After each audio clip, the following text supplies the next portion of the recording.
Où tu voudras quand tu voudras. Et l'on s'aimera encore. Jusque Lorsque l'amour l'amour sera mort. Voilà, c'est ça. Ce film raconte les ravages des accidents sur la route, ce que ça provoque à l'intérieur même d'une famille.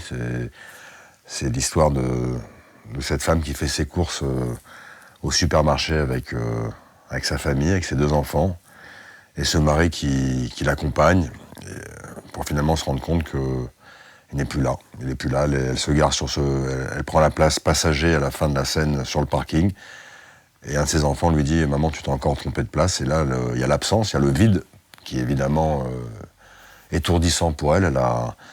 Ça raconte ces gens qui sont arrachés chaque année sur les routes, parfois parfois d'inattention. C'est l'autre en face qui est le chauffard, qui fauche des vies. C'est un film assez qui n'est pas démonstratif. C'est sur le ressenti, sur l'absence, sur l'absence de l'autre du jour au lendemain qui n'est plus là.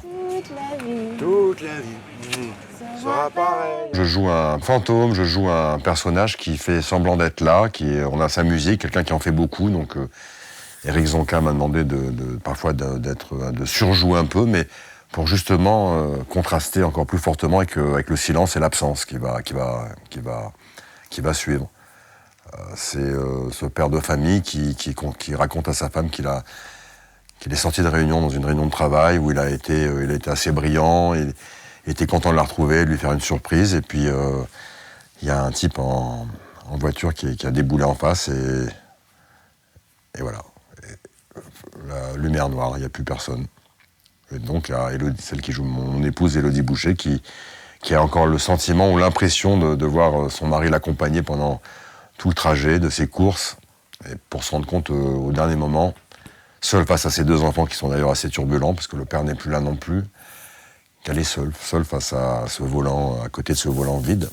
Oui, c'est assez efficace, je pense. C'est un peu le but. De l'été indien. Là, c'est ce que j'appelle un film de prévention.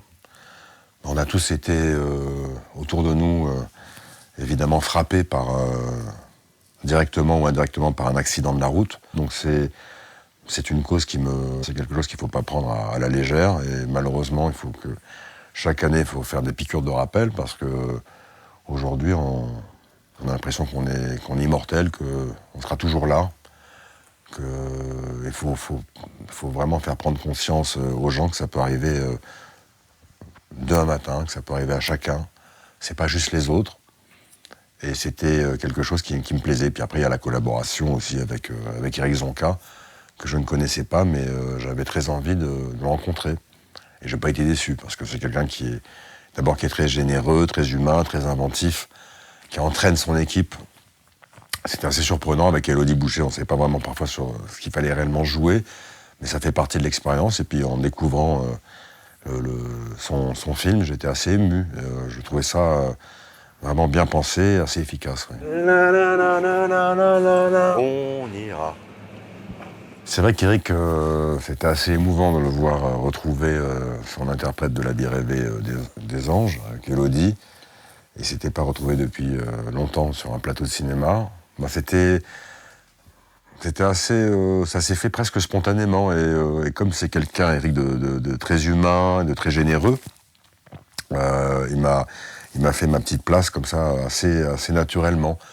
Mais c'est toujours agréable de voir un couple de cinéma fonctionner. Ils avaient déjà des automatismes.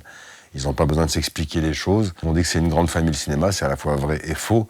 Mais c'est quand même un peu une grande famille. Il y a des gens qu'on retrouve comme dans une famille. Au cinéma, on finit toujours à un moment donné par se recroiser. Avec, évidemment, ce que nous sommes devenus.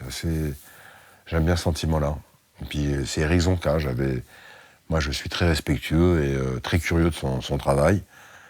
Et maintenant que je connais le bonhomme, je suis encore plus curieux. Où tu voudras, quand tu voudras, et l'on s'aimera encore. Je suis en 2 roues, mais plutôt scooter. J'ai eu 1 ou 2 fois un petit accident, mais qui me coûte encore de la rééducation. c'est au moment où on s'y attend pas du tout. On est frappé de plein fouet. Moi, c'était un jour place de la Concorde, c'était un peu glissant, je roulais très doucement, et puis tout d'un coup, je me retrouve par terre.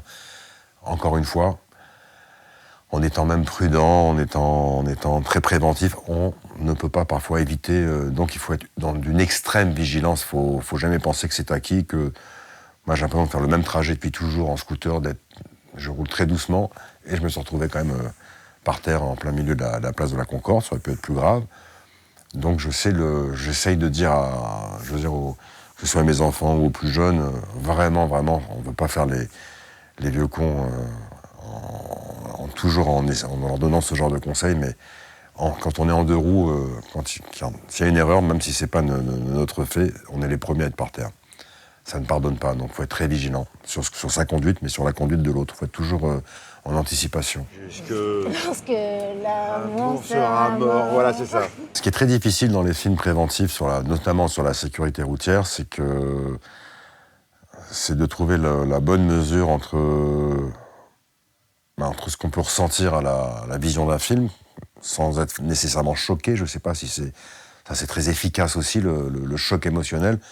Mais je trouvais ce script assez bien pensé, parce que d'abord, on ne le voit pas venir, et puis c'est quelque chose d'assez doux. C'est la présence du pilier de la famille qui, tout d'un coup, hop, d'un plan sur l'autre, n'est plus là, disparaît. C'est assez abrupt, et en même temps, il y a quelque chose qui n'est pas, je trouve, démonstratif. On n'est pas dans la leçon, on est dans le message, sans doute, mais ce message arrive tout à la fin.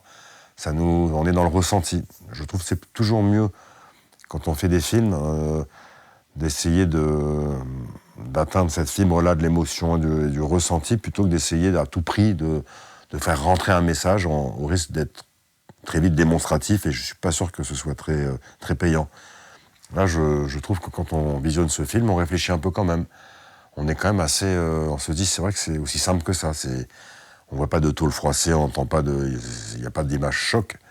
Mais ce quotidien-là de cette femme seule avec ses deux gosses qui se retrouve seule, livrée à elle-même, je trouve que ça dit beaucoup de choses. Finalement, ça dit l'essentiel. Et on ne monte pas de route, on ne monte pas de moto, on ne montre rien. Et pourtant, ça parle de la route, c'est qu'un véhicule, c'est vraiment quelque chose qui nous permet d'aller à un point A dans une vie, à un point B dans cette vie-là. Quand tout d'un coup, de ce point A à B, on n'existe plus, ça sert à rien. Je trouve qu'on va à l'essentiel, c'est plutôt intéressant.